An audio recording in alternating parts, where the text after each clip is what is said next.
Hello, and welcome to Conversations with Nick Thompson.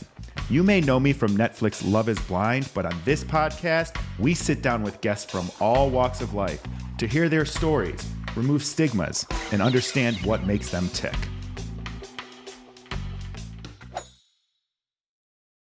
Hello, everyone. Welcome to this episode of Conversations with Nick Thompson. I am Nick Thompson, your lovely host. This one is heavy today. Personally, I have been thinking a lot about mental health lately, and particularly my own, and how I can regulate myself to stay in a place that's operable for everyday life. I have been struggling with regulating my emotions. I've been struggling with grief. I've been struggling with loss. I've been struggling to feel anything really consistent. So I've been thinking a lot lately on how to do more self-care for myself. And in the process, I've been doing a lot of reading, a lot of listening to experts, paying attention to my emotions, paying attention to other people's emotions.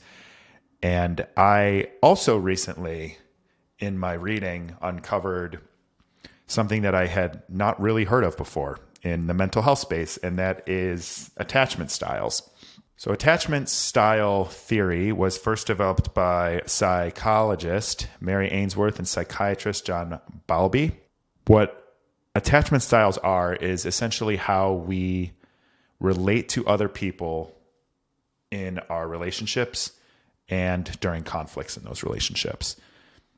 It's identified as being shaped early in our childhoods, in so much that it's really the first types of engagements that we have with our caregivers and our earliest caregivers. So think your parents or your grandparents or whomever is looking after you as you're a child. Our adult attachment styles mimic our childhood attachment styles, which are based on how we were raised by our caregivers or our parents. Whatever those dynamics were as we were in our early childhood, in that development, throughout being a child, how we were loved, how we were shown affection, how we were supported, how we were taught to behave in conflicts, is going to mirror that as an adult. And that is something that I have heard different elements of this in my own mental health journey, but also just through reading, right? And self-educating. Recently, as I've stumbled upon sort of naming it and understanding that there's a name for these attachment styles and the impact that they have on your relationships as an adult, I, almost like a light bulb going off, learned what my attachment style was. And so I started reading these and learning that there are 4 main attachment styles. One, there's the anxious attachment style, the avoidant, the disorganized, and then the securely. I learned I am the avoidant. And I'm not going to get into explaining these because today our special guest is Dr. Elizabeth Fedrick.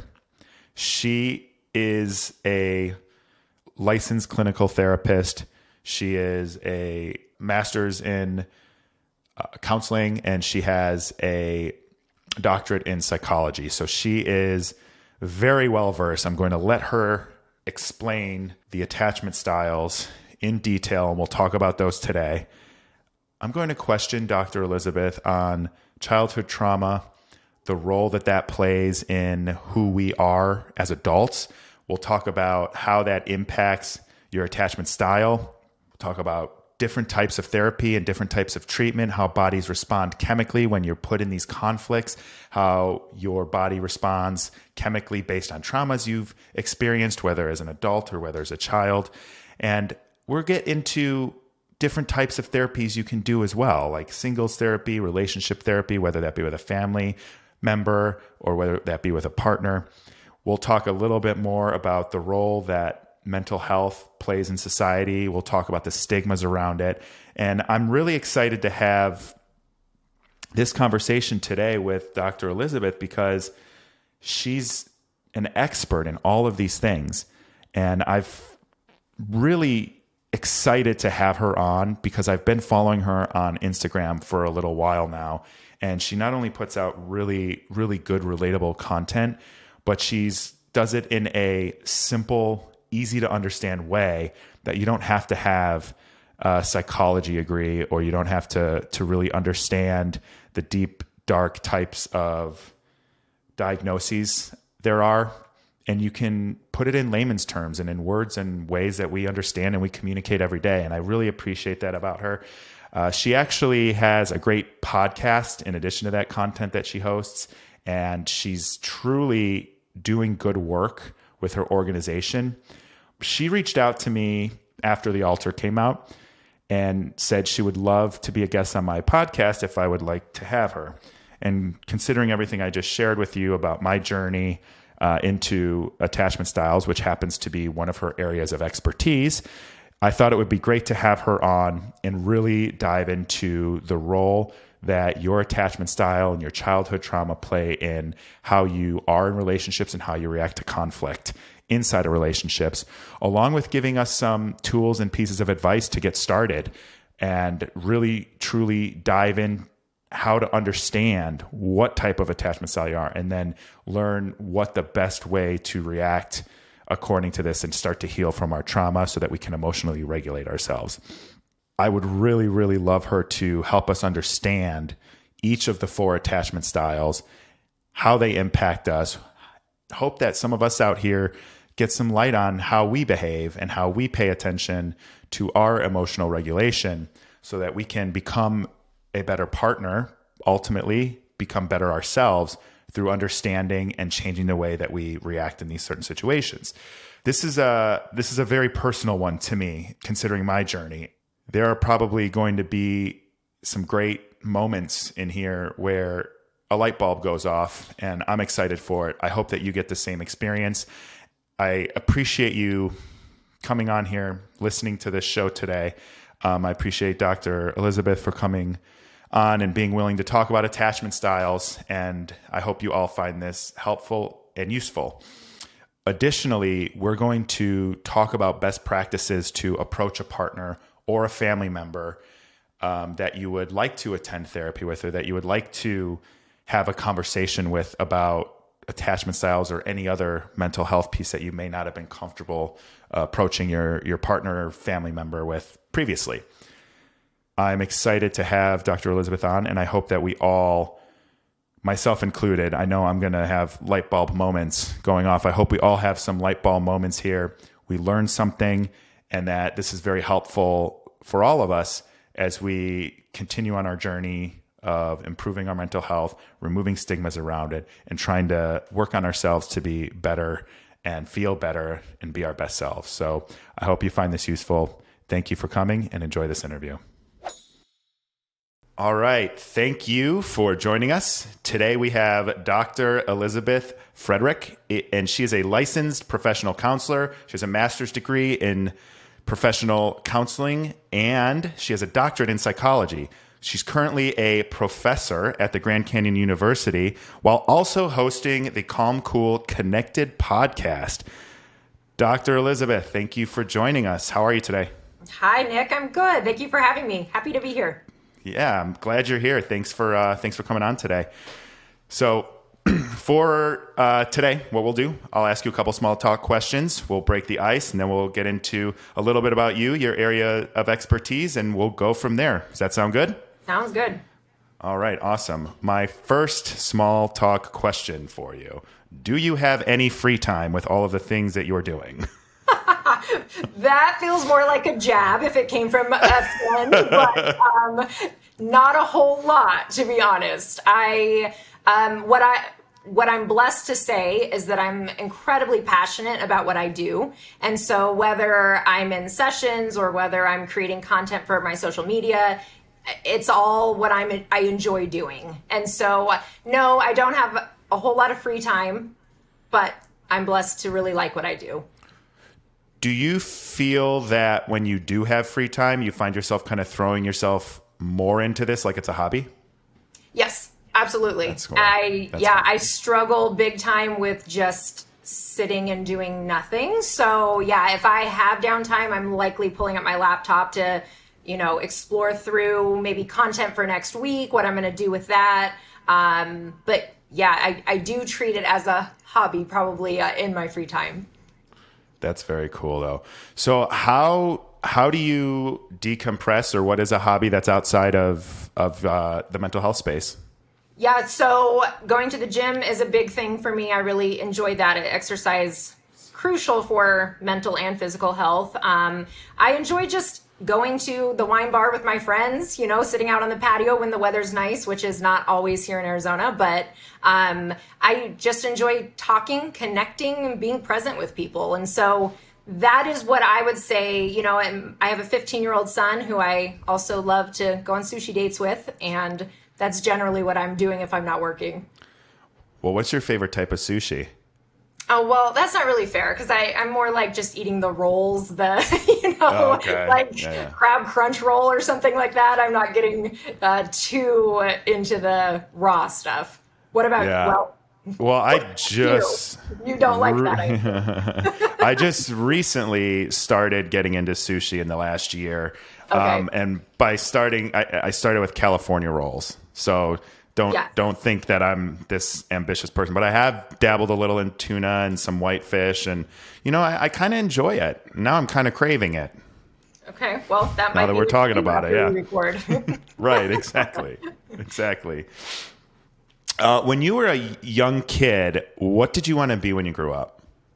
So when I was really young, I wanted to be a farmer, and my parents took me on a road trip to Texas when I was probably about 10 to really feel that out. That is what I wanted to do for a really long time. And then when I was about in middle school, it transitioned to wanting to be a cosmetologist. And actually, I did get licensed as a cosmetologist. So I did hair for a short time when I started my psychology pursuit. I have to redo the intro. Part-time cosmetologist. And farmer. And farmer. And aspiring farmer. Exactly. What was it about farming that kind of had you interested? Was it the animals and such, or was it more of like I want to grow some corn and...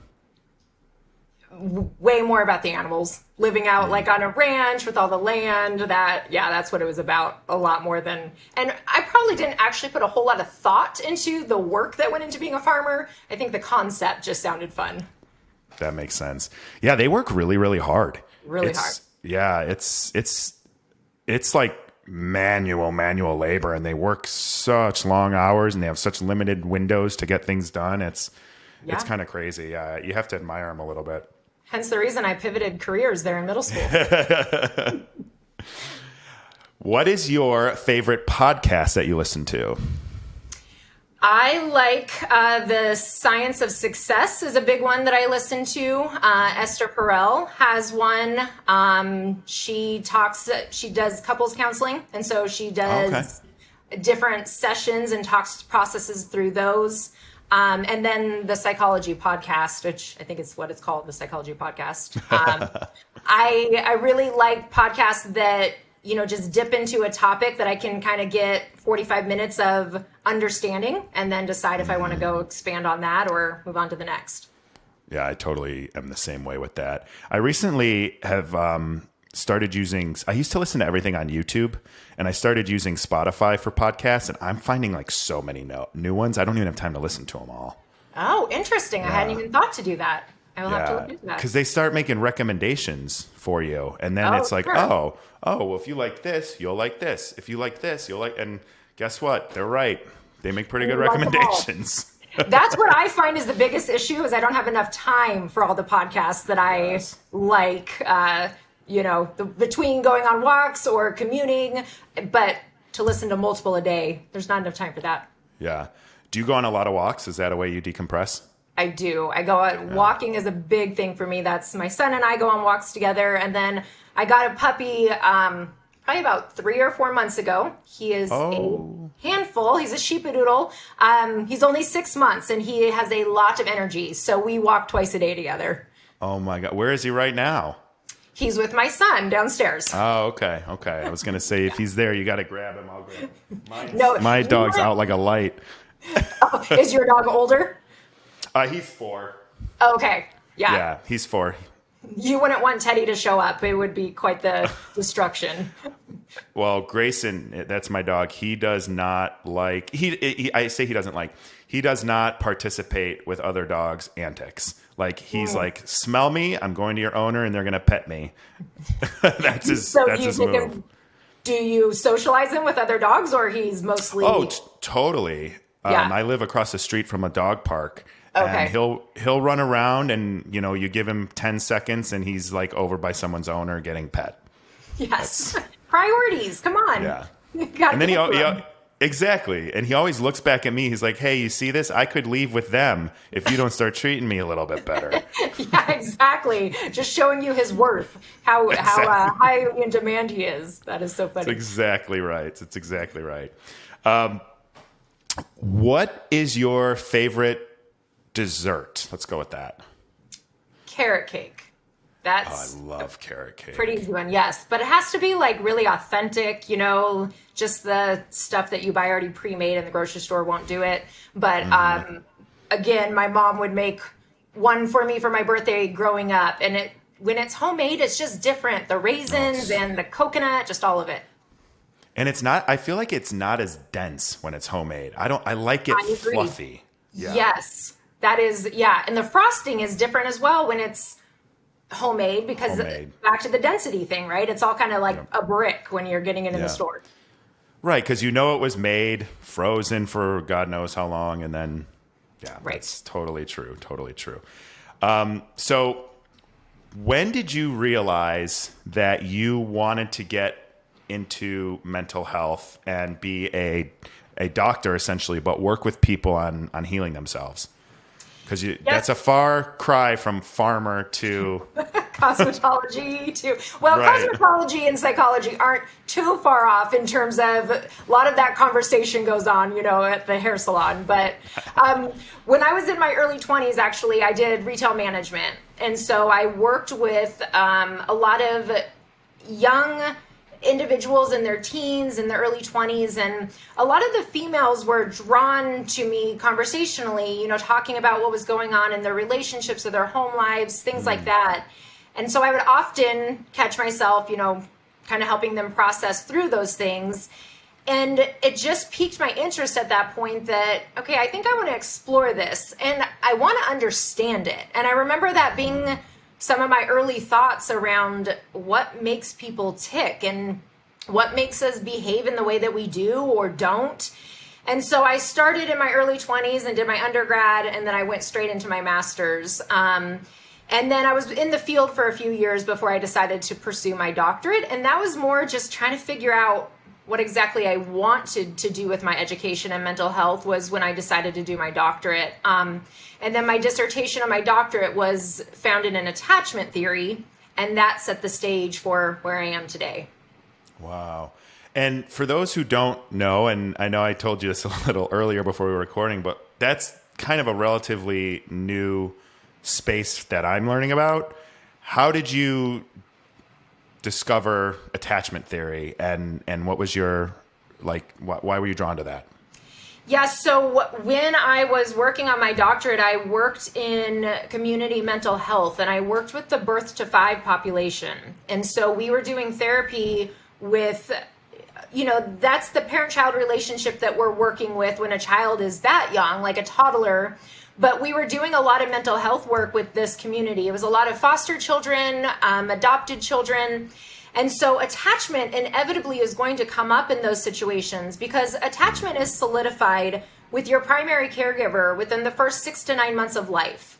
And that means these repeated, consistent interactions that you have with that caregiver really sets the stage for you to have this attachment with them, and then what is actually called their bond to you. So it's the child is attached to the parent and the parent bonds to the child. And for a child, going through the foster care system or that is constantly moved around to different homes, that greatly impedes upon an individual's ability to attach in a healthy way. And so because of that, a lot of the work that we did with that population was through attachment theory. And so I just took it from there. It started with that younger population. But then as I started to dig into it more and more and more, I realized as adults, most of us are operating in insecure attachment as well. The little bit I know, I have noticed that in my life so much more now that I understand kind of the origin of it. Right. How do you have these conversations with clients, or how do you put your content together where you're trying to take something that is so complicated as a relationship between a parent and a child, and in what did you say, 6 to 9 months? Yes, that it solidifies. Yeah. Mm-hmm. Yeah, that's like 3 months of time where neither of them probably remember it. Obviously the child doesn't, but the parents may not even remember what those times were. Where do you even start? Yeah, and that's such a good point, because most parents don't even have awareness that this attachment is taking place. And really, then we take that further. So it solidifies with your primary in those first few months. But then really between about 3 to 5 years old is when your attachment style, we start to really see that start to come out. And so whether you show up anxiously or avoidantly or disorganized with your caregiver, with your peers, with the people around you, it's usually between 3 to 5 that we see that happen.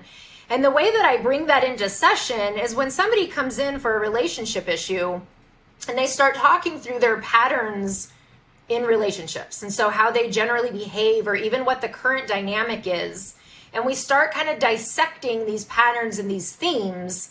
It helps them to have their own visualization of, oh, okay, I keep showing up this way, or I keep feeling attracted to this type of partner because this is the attachment style I'm operating on. Is there like a light bulb moment, or is this a slow process for people to be recognizing it? Because I've noticed, and again, I'm no professional. I'm self-aware of myself, and I've done a lot of therapy to do that.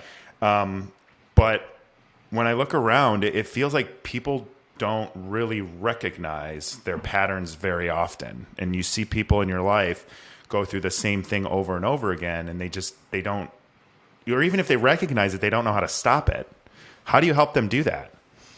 Yeah, and that's exactly right. Most of us get into adulthood and we've lived through these patterns that we're not aware of. And so the reason that happens is when we talk about your attachment style solidifying, this happens through the repeated and consistent exposure to your primary caregiver. So whether they show up for you in a nurturing, attentive, warm way, or they show up chaotically, aggressively, volatile, or somewhere along the spectrum of that, how they show up for you consistently sets the stage for how you figure out how to feel safe and to feel loved.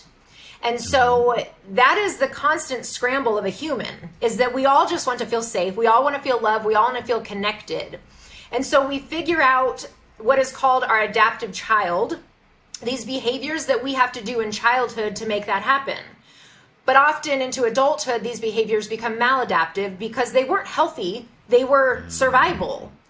And so what I usually do with my clients is I take them through a timeline activity where we start at birth and what they know about birth, what they've been told about it, and we move through their lifespan. And then what we're doing throughout that time is we're tracking themes and trends and patterns so that they do come to what you're describing as that aha moment. So it is a bit of a slow burn, but then when we get there, they're like, oh, okay, that's why I'm attracted to this type of person, because that's my framework for relationship. It's all you know at that point. Exactly. Yeah. What type of work can you do in your relationships with, if you have, one person that's trying to heal, another person that may be unaware or unable to, attend therapy, or for whatever reason that is, doesn't have access to it? What do you do to empower one person, if it's a relationship? Yes, which we see come up all the time. And you've mentioned it a couple times, that self-awareness is key. And so that's where we're going to start with the individual, whether their partner wants to be a part of it or not. We're going to start with building that self-awareness so they can understand how are they showing up in relationships, What is their role in that dynamic? If it's dysfunctional, they have a role in it. So what are they contributing to it? And what needs to change in order for it to be healthy? And I talk about it in terms of like a solar system. So if you think about the planets, revolving around, and if one planet goes off a different direction, that's going to shake up all the other planets, right? That gets everything out of gravitational pull. And that's the same thing that happens when one partner decides to shift up the dynamic and the other one is trying to stay in the same cycle. It is going to send it into a bit of chaos. And so then at that point, the person who is getting healthier, who's doing their work, has to decide. They have to make a decision. Is this relationship taking me closer to my end goal, which is my mental health and feeling good about myself and feeling less anxious, less depressed? Is this relationship helping with that? And if it's not, and that other person is not willing to seek help, that's a big decision ahead of you. Yeah, I can relate to that. Yeah, but, me too. Yeah, I think it's so, it's so difficult. And I've had, honestly, I've had mostly long-term relationships, and, learning a little bit about myself and being like the avoidant type, which I mentioned earlier, I have stayed in them too long, and I have avoided kind of addressing that in some cases. And, over time, you can date someone or be with someone for a very long time. And if you're not overcoming these personal issues together together and individually at the same time, it's a oil and water situation, at least from my experience. And you're absolutely right. And that's as an avoidant, what you're describing is very accurate, because you start to remove yourself from the situation, even if you're not removing yourself from the relationship. And so that's how you survive it. So maybe spending more time in work or more time out with other people or whatever you have to do because really what you're avoiding is the conflict. You're avoiding the hard conversations. You're avoiding creating chaos within that individual because of how overwhelming that is for yourself. And so that makes sense. You kind of just like, okay, I'm going to do my own thing, and you go along with it. But you're right. If only one person is wanting to make those changes, it doesn't work. It's not sustainable, because it just creates that much more conflict and chaos. Right. Do you mind giving a little overview of the different type of attachment styles and what causes them? Sure, absolutely. So the first one that we talk about is anxious attachment. And so anxious is the individual who sends multiple texts in a row, who is constantly seeking out reassurance. They often get categorized as maybe like needy or insecure. And that they are the ones who are just constantly seeking out that attention, seeking out the reassurance. And that often comes from when we think about upbringing and we think about maybe a parent who was inconsistent. Maybe they were available sometimes and at other times they were wrapped up in their own stuff. And so the child was exposed, they got some nurturing, but then at other times they didn't. And so that inconsistency creates an anxiety within that child of, how do I get them to pay attention to me? Because I know what it feels like when I get attention. So how do I get that attention? Mm-hmm. Same into the adult relationships. With the avoidant, this individual is the one, they are described as having walls, or they're guarded. They're more aloof to things.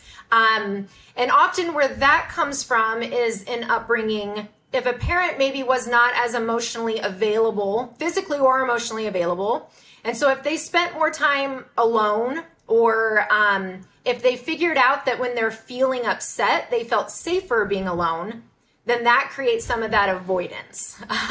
By the look on your face, I can see that, yes. That's me. Exactly. And then the disorganized or the anxious avoidant, this is a combination of the both. This is really hard to be in relationship with somebody who is disorganized, because they are the come here, no go away type person, meaning they pull you closer and closer. And if you get too close, they're like, and go away, I'm done with you. Mm-hmm. And that constant push and pull is really confusing, obviously for the partner, but even for the individual who's dealing with that, because they don't know what is going to help them to feel safe. And that type of individual often grew up in a more chaotic household. So there might have been abuse, addiction. There was a lack of safety in their upbringing. And so they don't know how to feel safe as an adult. And so they're constantly just trying to figure it out, which creates some of this chaos for them.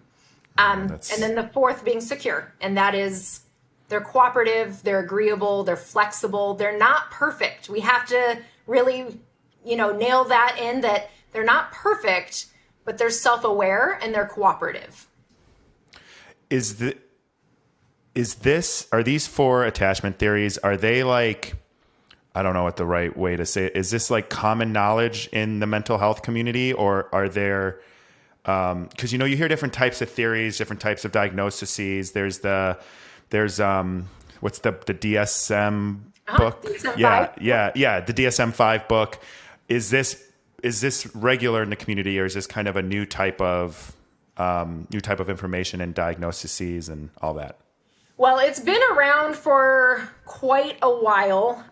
So Bowlby is the father of attachment theory, and that was in the 60s. So that was years and years ago. So it's been around for a long time. It is gaining traction and popularity in the mental health space as of probably the last decade or so. It's really been, ramping up. And to say, is everyone aware of it? I would say absolutely not, because I have clients who come to me, maybe they've jumped around to multiple therapists and they find me either through social media or a referral, and they come to me specifically for relationship toxicity because they've been sitting with therapist after therapist who do not have this knowledge. And so the suggestions or the guidance they're providing is so counterintuitive to somebody with an insecure attachment style. And so having this knowledge of where did this come from? How is it showing up for you currently? How is it really impacting your relationships? No, not every therapist is using that information, but it is profound information if you can obtain it. Yeah, I know I told you earlier, but like I really recently just learned about this, and I feel like, so I've been with the same therapist for six years now. I realize we've talked about elements of the things that you were saying to describe them earlier, just kind of without the name without the title. But it's very interesting to me that this is such a revered way to help people, but we're not using it. And it's also very interesting because it has so much to do with your childhood. And that's where you're the most influential, right? You're absolutely right. And what I cringe so much when we see on social media, people talk about, oh God, of course it's about the childhood, or therapists even say, well, let's leave the childhood out of it. Let's focus on the future. That's not a thing, because our childhood is our programming. And so when I'm talking about this topic, I use the term relational programming. And so truly, I have a horrible computer analogy that I've been made fun of far too many times by friends of mine, so I will not use that. But basically the idea is with, a computer, the output is a reflection of the input, I think, something along those lines. And so that's what happens to us in childhood. The way that we are programmed, the way we're programmed to be in a relationship, to handle disappointment, to communicate, to resolve conflict, all of that happens early on. And if we don't understand where it's coming from, we're just putting a Band-Aid over the issue. We're not actually resolving it. And so that is one of my most cringing things when people say, why can't we just leave the childhood out of it? Because that's you. That's how you were designed. Right. It's your foundation. Yes. You can't leave the foundation out of a house that you're building. And I do think there's like space where it's like there's these little areas as an adult where you can behave a little bit better and stuff like that, and tweaks around the edges. But to your point, it's almost like a Band-Aid, because then once you're thrust back in and you're in that environment where you're triggered to go back to how you learned how to behave as a child, then you ultimately, those tweaks around the edges don't work. And they were just a Band-Aid that fell off, and then you have a scab that just opened and you're back where you started. Right. And the other piece of this, and the other piece of why we dig into the childhood, is because we have to address the traumas of our childhood. Mm-hmm. All of us have experienced trauma, and more of the present day research is talking more about it's not only if you were raised in an abusive household or severe physical neglect. So it's not only the things that happen to us, but it's also the good things that didn't happen to us. So if we weren't nurtured, if we weren't emotionally attended to in the way that we needed, that is a trauma. And that has to be resolved. We have to heal from that if we want any chance of behaving differently in the future. That's really, really, really important. I don't know. I didn't really think about that, but things that didn't happen. So if you didn't get that nurturing as a child, I often think, I'll sidetrack here. I often think, so my parents separated when I was 5. They divorced a couple years later. I guess it took longer back then. And I actually did a trauma-based therapy with a therapist over a couple hour sessions. And I mean, we did some timeline work, we did some other stuff, but I literally had to go back and figure out when the moment I felt like I was alone was. And it was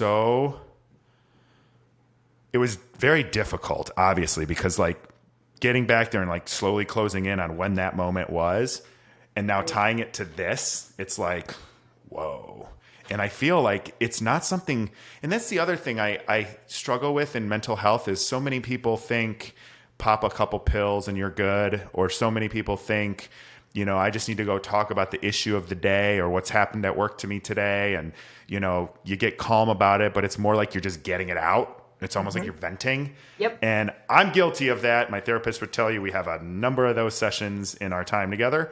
But I feel like that's the view that people have of therapy, and they're not thinking like this. And how do we change? Because we have a lot to do in mental health, right? We have to get it to be taken a little more seriously in this country, specifically the world, but specifically this country. We have to be able to destigmatize it for the people that suffer with these various challenges and traumas and triggers. And we also have to make it available to everyone, because it's not. We already have a therapist and mental health expert shortage.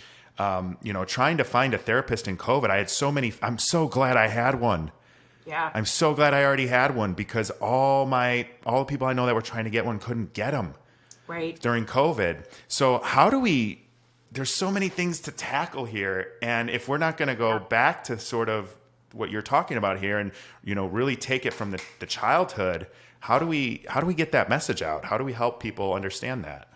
Yeah. And, the difficult part is, and not to speak ill of professionals in my field in any way, but it's, as you're describing, it's about having the resources, the accessibility, but it's also quality of care.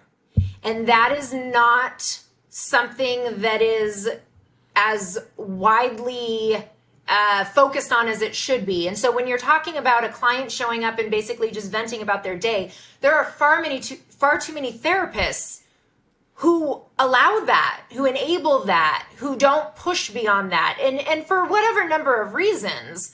But so this is twofold, because it's not just the client knowing to go in and dig deeper. A lot of clients wouldn't know that. A lot of people do think I go in and vent and that is good for my mental health. But the professional, it's their responsibility to say, okay, I know you want to vent, I hear you, but also let's get to the root of the issue. And so that's a big aspect of this. If we want to start to shift that and we want to start to bring these theories more to light, it has to happen with the professional as well. And really that understanding of it as a whole is incredibly helpful. But people have to also be willing to tap into their childhood, which is sometimes easy. No, it's incredibly difficult. And as you were talking, something that it made me think of that comes up a lot with clients is something called covert trauma. And covert trauma is more about the emotional neglect or the manipulation, the gaslighting, the psychological abuse, these experiences that happen throughout childhood that most adults will say, oh, I had a great childhood. I had a roof over my head, I had food, I had clothing, it was all fine. And they do not understand the insidious nature of this covert trauma that is still haunting them today. Oh, wow. That made me think of something else too. Based on that and what you're saying there, and then what you said a few minutes ago about oh, I don't want to go to the childhood. I don't want to go to childhood. I also think, to add on to the list of things that we have to destigmatize about mental health, I used to be, I hope my parents don't listen to this, but I used to really resent my parents for, not really for getting divorced as I got older, because I look back and I was like, thank God they did. Yeah. But more so for kind of not giving me what I needed. And then I got to the point, I'm like, they did the best they could. And I think sometimes when we say, oh, I don't want to go back to my childhood or whatever, like there's this sense of, if it's a parent or if it's a caregiver, that they feel like they did something wrong. And so they put a wall up. Or the kid who maybe has a great relationship with their caregiver or parent, like doesn't feel like they want to throw them under the bus. And that's why, I'm not throwing my parents under the bus. They did the best they could and they love me. And I don't harbor any feelings for anything that I wish I had as a kid that I never got, whether it was items, whether it was, affection or whatever it could be. I feel like, so last thought, sorry. I feel like we need to just destigmatize it on all levels. Like parents did the best they could. The kids can get better, go back to their childhood. The parents can go back to their childhood, and everybody can grow together. It isn't about pointing fingers. Yes. And the only way that can be effective is if we keep space for the and. And the and is that your parents maybe did the best they could. Maybe they didn't. But let's say they did the best they could, and you still have trauma as a result of the best they could. And exactly. when we leave Better space said for than that I said. and, we absolutely can do healing through that. But you're right. So many people struggle with feeling as though they're betraying their parents when they come in and talk about these experiences, which often holds them back. Yeah, I completely agree. Do you have any thoughts around, do you think therapy is best suited if it's individual, if it's a parent and a child, or if it's done collectively? Or is it both, really? What age are you? Are you thinking like an adult child or let's separate them. I'm curious what you think of each, because I've seen and experienced people in my life do it both ways. So, and I think that both should exist. So anytime that you're doing parent-child work, whether it's with a youth or with an adult, there has to also be this individual therapy that's going on first, because we have to have resolution around an awareness of what are my beliefs I'm bringing into this, what are my wounds I'm bringing into this. And so that self-awareness is really important, whether as a young, as a youth or as an adult. And so the parent-child work can be really effective if both of the individuals are healthy. But if you go into a parent-child relationship therapy with the refusal to own what's yours or the refusal to be open and honest, it's not very productive. But a lot of times what we do also in that type of work is we help them to understand each other better. So really help them to understand each other's perspectives. And so that can take place simultaneously with individual therapy, but I'm a strong believer both should happen. I tend to think that too. It almost feels like you need that time to process what happens in even in any kind of relationship therapy. You need to process that with someone else as well. So yeah, I've kind of feel that way too. Very cool. What do you think? What do you think is one of the top pieces of advice you would give to someone who is maybe resonating with something that you're saying here, but they, like me, for example, like just kind of figuring out recently, oh, I'm the avoidant attachment style. Like, what advice do you give to that person who's resonating with something that we're talking about? I would suggest that you dig deeper into it. So Attached by Levine and Heller, Healing Your Attachment Wounds by Diane Poole-Heller. And then also you can go on, Diane Poole-Heller has a website where you can go do an attachment assessment. And so you answer some questions and then it shoots out your outcomes so that you can get a better understanding. And I love how she does it because it's done as a pie chart. Because the reality is we're not all of one. We can have some secure, some. And so she does it as a pie chart so you can really see kind of where you fall on the spectrum of it. But that is what I suggest to people is we've got to increase awareness. And the only way to increase awareness is through further education. And so really dig into it, do your best to understand it. And then obviously seeking, if you have the resources to do so, seek professional help. I recommend using psychologytoday.com. That's a really good resource. But if you do that, and if you're resonating with what I'm talking about, please filter it through trauma and attachment theory. So not just any therapist will do. You want one who is trained in trauma and attachment theory. That's very, very, very good advice. How do you think, let me see how to rephrase that.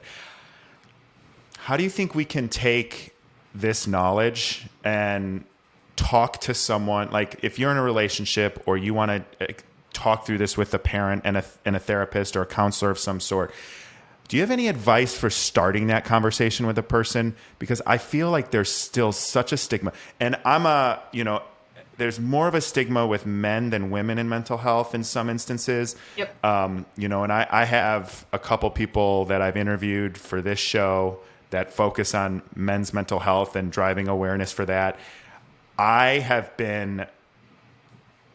It's very hard for me to talk about it because I held it in for a very long time. So I'm still learning to be open about it and stuff like that. So how do we empower people to go try and have these conversations with their significant other, their parent, their brother, their sister, whomever it is? I suggest that people do it from a place of sharing their discovery. So I recently listened to a podcast. I recently read a book. My therapist brought this to my attention. And so you're bringing it to them from a place of, hey, I was just informed of this thing. Do you have knowledge around this? Have you ever heard of this? And start talking about it from a place of curiosity and a place of, this is what I've learned about me. Okay, so like if I were to take it to someone, hey, I just recently learned this is my attachment style. Or do you even know what attachment theory is? Are you interested in talking about that? And then talking about your own attachment style. Hey, I realize this is how I show up when we have conflict. This is how I respond when I feel triggered. And I'm becoming aware of that and I want to do better. And I'm curious if you would be interested in doing the same so that we could work on this relationship. And so really it has to come from a place of ownership. Otherwise it sounds like an attack. Right. Oh yeah. I mean, it's you won't go to therapy with me, or you're doing this. And so yeah. One other thing that I have personally struggled to grasp, and I've experienced this in my own life, throughout my life, and I've been this way before. But when it comes to triggers, which we've kind of talked about a little bit here, what is it about? I feel like so many people recognize them, and they don't know that it's like their responsibility to control them. Myself included. Like I'm really now being when something upsets me, I need to do what I need to do to calm down. Yes. And I'm not great at it, so I'm still learning, but hey, you and me both. And I've been in this field for years and years and years, and I still struggle with that emotional regulation when feeling triggered. And the reason we struggle with it, and I will try to keep this brief, but the way the brain is wired, so the amygdala, the emotional center of the brain, which is our fight, flight, and freeze response, the amygdala is designed to store sensory memory. And so that means it stores sensory experiences of previous hardships that we've endured. Mm-hmm. And the way that it works is when it is activated in any way, when there's something that reminds it of a previous trauma or hardship in any way, it responds as though that trauma is taking place in the moment. And so the body is flooded with norepinephrine, with cortisol, adrenaline. It is flooded as though you are in a real threat state. And that's why people have a hard time controlling it, because the body takes over and they don't know what to do with that. And then it becomes really easy to almost play the victim to that. Like, well, I was triggered. It wasn't my fault. It was because I was feeling emotional about X, Y, and Z. Yeah. And to your point, that is not true. Your triggers are your responsibility. And the tool that I created a while ago, I use with all of my clients, is something I call the 3 W's. And this I was going to ask you about those. I heard you talk about those on one of your interviews. Yeah. Okay, Let's hear perfect. it. The 3 W's. So the first one is what's going on. Okay, so we have to become aware of our physiological cues that take place when we feel triggered. It's different for everyone. Mine is a very distinct feeling in my stomach that when it happens, I'm like, oh, I'm feeling something.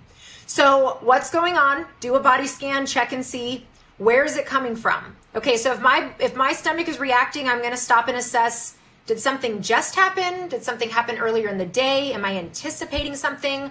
Where's it coming from? And then the third W is, what do I need? And this is, to your point, how we regulate, how we calm down.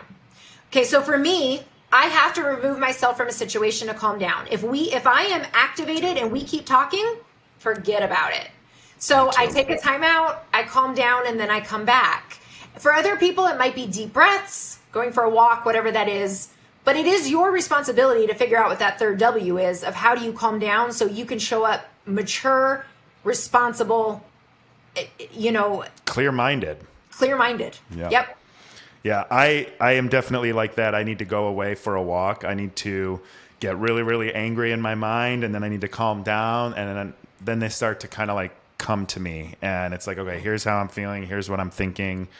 But I can see now how the attachment styles can play into this, because if someone needs to go away to calm down and someone's an anxious attachment partner, or any other ways that these come together, you're starting to contradict each other and miss each other completely, and that can escalate things. Yeah.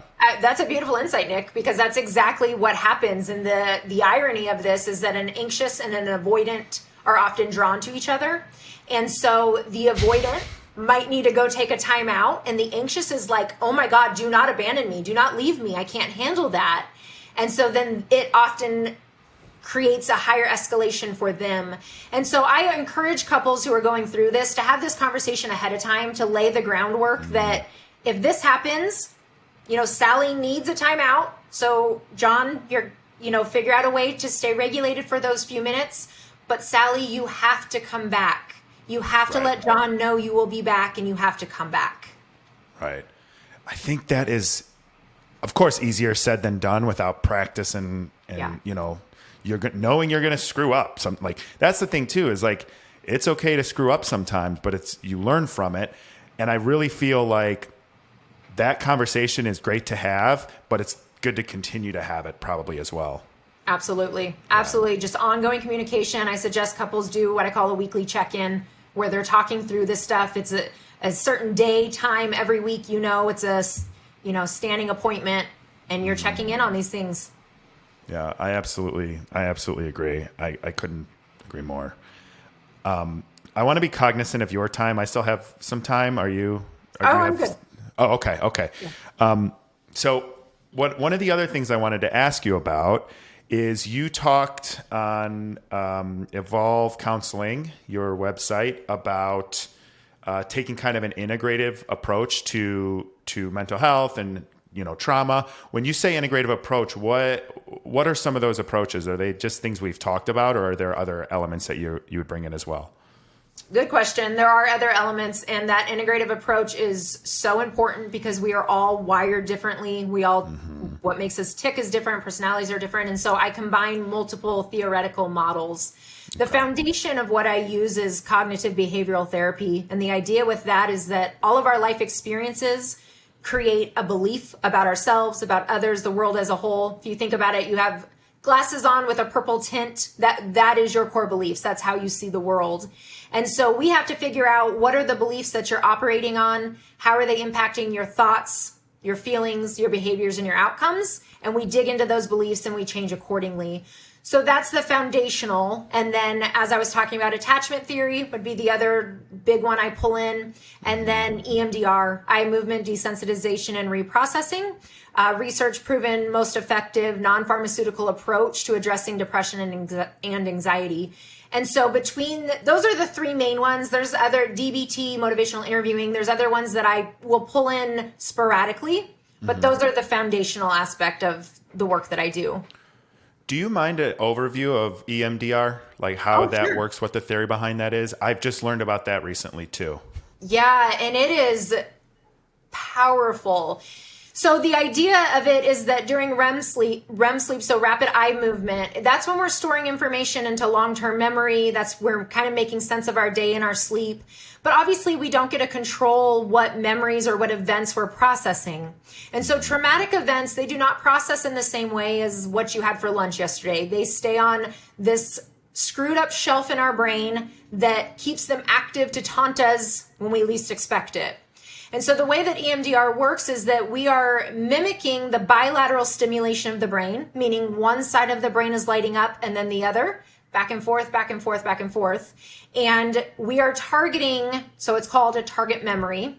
We choose either the protocol is the first or the worst memory that, through the timeline, which is also where the timeline, that's why I also do that with my clients, because we're assessing target memories to reprocess. And it was originally designed through eye movements. And so the clinician would move their finger back and forth and you would follow that, and that would create the bilateral stimulation. However, it's now more commonly done through tactile or through auditory. There's different approaches. So the way I do it is tactile. They're holding on to these buzzies. So it buzzes one hand and then the other. But the powerful thing about EMDR is not only that it works to desensitize that trauma, it also works to reprocess it. And that means the belief that we formed about ourselves because of that trauma, I am not safe, I can't trust people, I'm not good enough, I'm not lovable, that belief follows us around. And so a big part of what we're doing with EMDR is also working to reprocess that so that we can start to look at ourselves differently. That sounds really, really beneficial. Is that like a shorter treatment, or is it a one-time thing, or do you do like one memory at a time? You do one memory at a time, but because the brain is wired through associations, what happens is you'll start with one and then it often jumps to another and another. They call them channels. And so you'll pick a target, but it's going to jump all over the place. But it's not a one-time thing. It is until you're done thing, which is different for everyone. Yeah, that makes sense. Very cool. Was there anything you wanted to share, or a topic you wanted to cover or talk about before we move on to you asking me some probably less serious questions? I don't have anything outside of what we've talked about. Yeah, I think this was super helpful. And I learned a lot. I had very little knowledge about attachment theory. I didn't really know too much about EMDR either. And I think that these are very, very good tools to help people, really get to the core of what's causing them so much pain and stress and anxiety and depression. And I feel like it's important for us to get to these core things and accept it. It's almost like stages of grief in a sense. Like, you just have to accept that it's okay. These things happen. It's nobody's fault. And if it is somebody's fault, let it go. And, just do what you can to cure yourself and put yourself in a position where you can be regulated. Right. To heal really is what it boils down to be able to heal from the experience, to be able to challenge the experience with logical talk that just because somebody treated me in that way does not make that true about me. And so really being able to process through it, heal, increase your self-awareness, and then become effective at challenging not only your negative beliefs, but your maladaptive behaviors. Yeah, absolutely. Wonderfully said. Wow. Well, let me hand it over to you. And Absolutely. If you have any questions you want to ask me. Okay, but I kind of want to, as you were asking me those questions at the beginning, I'm like, wait a minute, I want to ask you back. So I'm going to ask you some of those. Oh, yeah, you go for it. So what did you want to be when you were a child, when you grew up? So I had a couple things when I was growing up. First, and it was interesting. I actually talked about this on one of my episodes that came out a couple weeks ago with Steph Sarazin, because she asked me the question too. And it was funny because when I was a kid, I wanted to be a WWF wrestler. I wanted to be like Hulk Hogan or the Ultimate Warrior or the Macho Man. And that was something that I held on to all the way until I was in high school, when I went to wrestling camp and they kicked my butt and I was like, this is not for me. And then I wanted to be a Pivoted. exactly, a screenwriter and a filmmaker. And, I dabbled in that. I actually made 2 feature-length movies when I was between 18 and 20 years old as independent studies in college. So that was really where I wanted to go. But the funny thing that I learned, and journalist. I wanted to be a journalist. So I was on the newspaper in high school and editor-in-chief in college. But what I really learned that I like about all of these things was the storytelling aspect, which I talk a little bit about, with this podcast, is I want to tell other people's stories. I don't want to tell my story, but I want to tell other people's stories.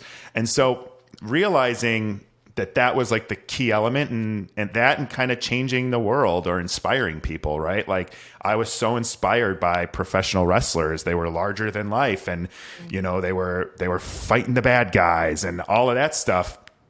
So, you got that like almost like a superhero thing that you want to help people.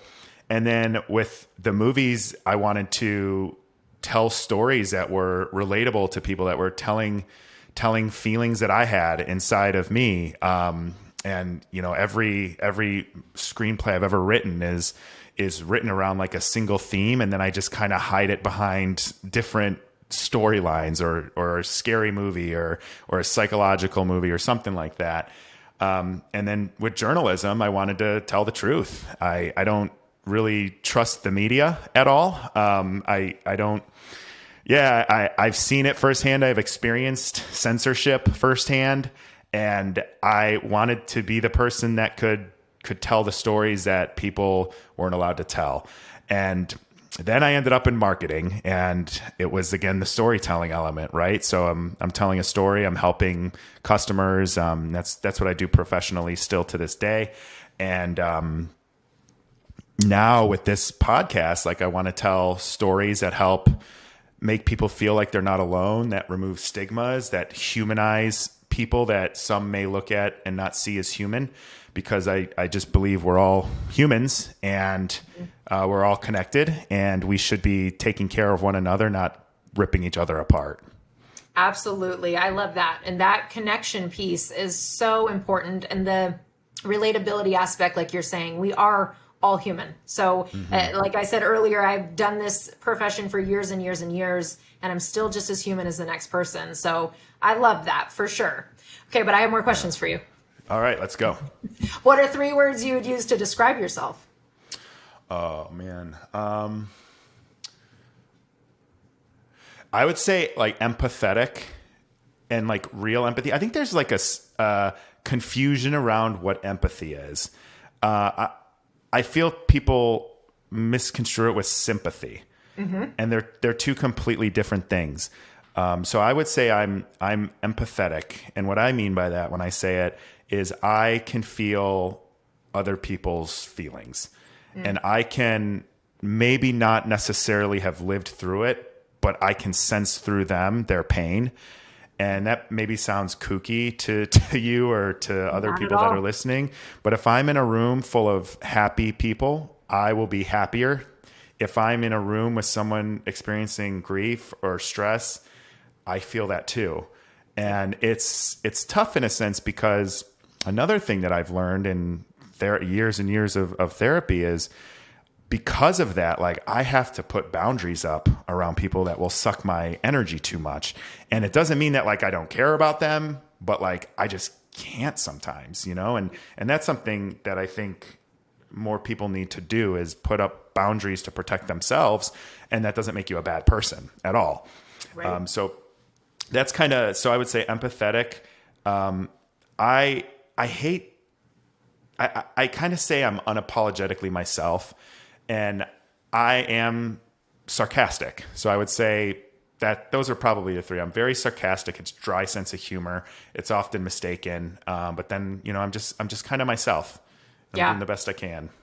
I think that unapologetically yourself really, from what I see, is authentic. You are you show up very real, very human, very relatable. And I mean, that's such a draw from human to human. That authenticity is a really big deal and really lacking in our society. So I see that in you. I appreciate that. I Yes. appreciate that. And, I think too, coming from the reality TV scene, which like, that's not me. Like, I don't even know how I made it that far. But seeing it firsthand and meeting some of the people that I've met, it's kind of like, it's sad to see people not comfortable being themselves and only putting certain things on their social media. Like, and you don't have to share everything. Like, I'm a private person, believe it or not. And I remember, like, while filming in my interviews, I kept saying, I'm a private person. I'm not talking about that. They're like, you're not a private person anymore. You're on a reality TV show. And it's like, okay, yes, fair enough. But also, it's okay to be vulnerable without giving away every little detail of what's going on in your life and all of your struggles. Yeah. Yes, and necessary, because that ties into what you're saying about boundaries. Like, not only do we have to learn how to set boundaries with others, we have to learn how to hold boundaries for ourselves, and what we're sharing with other people, what we're putting on other people, we have to be aware of as well. So completely understand. Last question. Okay. Favorite book? Oh my gosh.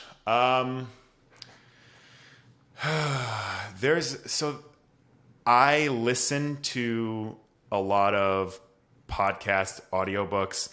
I don't do a lot of fiction, but my favorite fiction book of all time is Gone Girl by Gillian Flynn. Oh, yep. It's one of and so here's the weird thing about me is, like, when I'm reading fiction, I feel like I should be writing because I like to write. And so, like, every time I'm reading, I get this, like, anxiety inside me that I shouldn't be reading, I should be writing. And so so that's why it's easy for me to listen to them. But I recently, I love Manufacturing Consent by Noam Chomsky. That book is, I've talked about it before.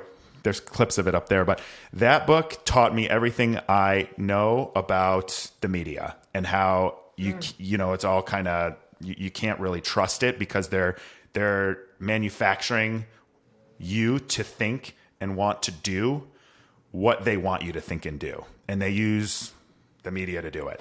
And so I love that book. Oh, go ahead. If you have a thought. No, I mean, you would know that in marketing, right? You got firsthand knowledge of how the psychology of the influence. Yeah.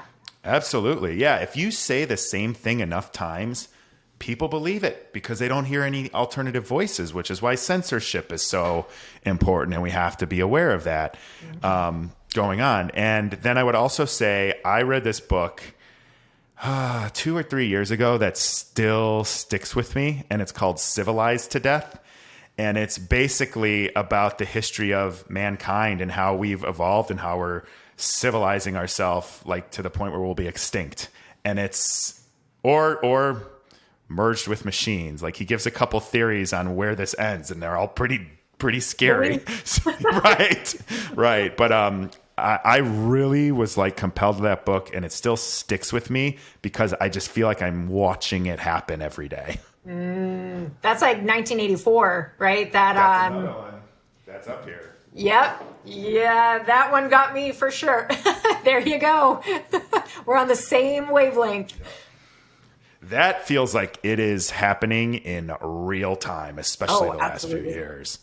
Yeah. I mean, it's wild. I actually, this is my guest room and my studio, for lack of a better word. And I actually leave it on the nightstand here because I hope that when I have guests over, they read it. Hey, but you know what? Being on a reality show, how much more does that feel like 1984? Like that, I mean, Big Brother is watching, my friend.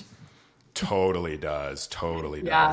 When there's cameras following you around all day, every day, I mean, I don't know for sure, but I, like, wonder, I'm like, are there cameras around when the cameras aren't around? Like, is this room bugged? Is this create paranoia? Yeah. For sure. Yeah. Well, thank you Can I ask you, like, what's your favorite book? So the Healing Your Attachment Wounds by Diane Poole Heller, that is my favorite because of what it represents to healing. And so that would rank really high. But Man's Search for Meaning, Viktor Frankl, that would be another one that ranks high as well. All psychology based, but really how people's brains work and And as you were describing earlier, that connection of humans. And so how we can be all so vastly different, yet so similar, so the same. And I find that really fascinating, that I can sit with client after client with their own very unique story, but so many of the themes and patterns are very similar. And I find that fascinating. Yeah, that's very true. And even when you were talking earlier and you're like, well, you're kind of a little bit of this attachment, a little bit of that, primarily this, and it's like a pie chart, all of that stuff. We're fitting so many different people with so many different experiences, but we're actually commonly bonded in things like that in a sense too, where it's like, I'm an avoidant, there's going to be an anxious, or there's going to be another avoidant, or there's going to be... By the way, do two avoidants, do they ever talk about anything?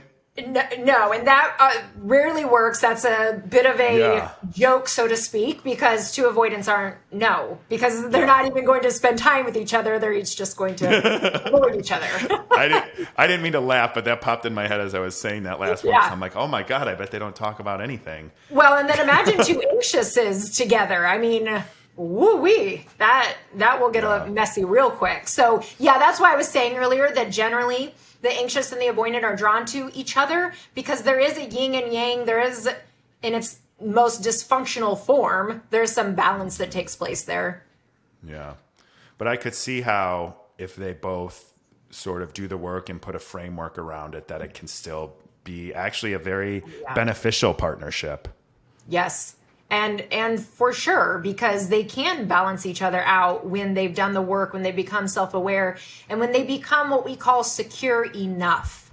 We don't have to be perfect. We don't have to have it all figured out. We can make mistakes, but our awareness of the mistake we made and knowing how to do it differently next time, that's how we do it. Yeah, that's awesome. Well, I want to thank you so much for coming on today. This was very educational for a Friday evening, very heavy, very dense. So thank you for coming on and sharing all of your knowledge and, kind of giving us a look inside what you do and how you approach everything and what we can do for ourselves. So lastly, is there anything that you want to pitch or you want to share that you're working on or that you have? So my website, evolvedcounselingaz.com, and then where you'll find me most active is on my Instagram, and that's at Dr. Elizabeth Fedrick, so Dr. Elizabeth Fedrick. And that's where I can be found. That's where I put out a lot of this knowledge and also engage in conversation around it, because I do believe people want to know, people want to be better. They just don't know how. And so that is what my Instagram provides. Yeah, and I can attest as a follower, the content's consistent. It's really good. It's very relatable. I find myself sharing it myself in some instances with people or on my Instagram. So I want to thank you for that. I think fostering that kind of community is exactly what we need in society and help us, say, hey, these things are relatable and there's someone else that's feeling this way too. You're not alone. So thank you again so much for coming on and sharing your knowledge with all of us. Thank you so much for having me, Nick. This was a great conversation. Awesome. We'll have to do it again sometime. I think we've got a couple different areas that we can cover. Yes. Awesome. Thank you so much. Thank you for joining me on another episode of Conversations with Nick Thompson. If you enjoyed the show, be sure to follow us and leave a review on Apple Podcasts, Spotify, and YouTube. Links can be found in the description below, and we can't wait to see you next time.